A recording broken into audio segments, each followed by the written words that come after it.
as he was previously, and everybody else. It's working for him. And this is a replay from the break. That's right. And look at him. He finds a little hole, gets in there, quickly in and out. Barrels do score here. That one a little dirty on the come out. So that'll suppress the score a little bit. But I will say that anytime you actually find the barrel here, the judges have been pretty good about getting the numbers up. So that was a good solid start for him. And then here is his second wave. And unfortunately falls off and then just a 1.8. You know, talk about his confidence. You know, he is able to be one of those surfers, as we see Callum. And this is one of the guys as a regular footer is so good on his forehand, just so powerful. Well, I say, you know, it's something we're going to see. We've seen a lot of it today, but it's just the solid fundamentals. And what he's been able to do, I mean, he didn't make the midseason cut, you know, and that was devastating, I'm sure, psychologically, not to have it happen. But he just took it as a motivation, went into the Challenger Series and nailed the Challenger Series, right? And got himself right back on tour within a year. He didn't have to get bumped off and have to do a whole nother year. So the way the system's set up now, why not be able to just soak up a bunch of information from a bunch of coaches that are doing a bunch of cool things? And I think that's what Leo's been able to do. I mean, you think about over the years, he's put himself in this situation where he's able to gain a lot of knowledge, and that's being here on site during Championship Tour events, and he can surf just like that. You can see the fins pushing, and then finish is nice and clean. The posture on the kick out, you can see it. But watch this, right away into that lip line, just really pushing the fins out. You can see him glide and drift and then re-engage. You know, that's some great board control right there. A lot of power. He's been training his brains out, him and his partner. So I really like to see that the style. I mean, the 393, he was so quick. I mean, it was almost too quick for the judges to even really score it. That's why it came in at 393. This one he had a little better opportunity with a lot more off the bottom style surfing. Callum Robson with some speed. Can't do a whole lot with it on that wave as it goes a little soft. He's gone well early on in this, and he'll be taking that confidence through. This man, we talked about the confidence, and he's athletic, and he backs himself. He's on a sharp eye. He's switched up the gear. I like it.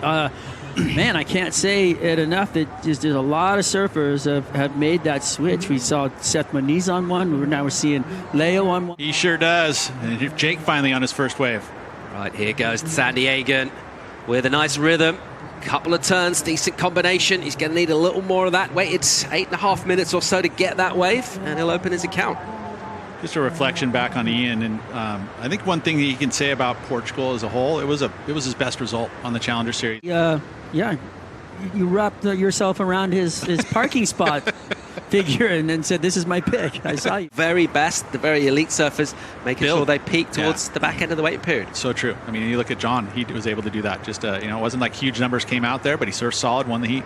Marshall again engages the bottom turn, flicks one off the top. And he'll just rebound off a whiteboard. So getting a second score in. And he'll put a number up for that. And he'll look to keep going those kind of ways. But maybe he'll want to just push, as you mentioned, just a touch harder.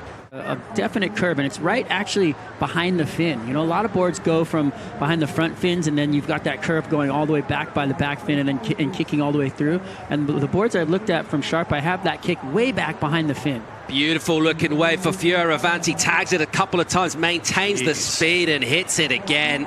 And he is bang up for this encounter, is Leo. He's got a big support squad here on the beach. They'll be enjoying this. You know, slam, and these turns are quick, but they're very lateral. They're kind of just hits and pushing down the line. He hits and pushes down the line again. That last one, kind of the best one out of them all. So maybe we'll see a higher score out of that, but definitely really quick in succession of turns.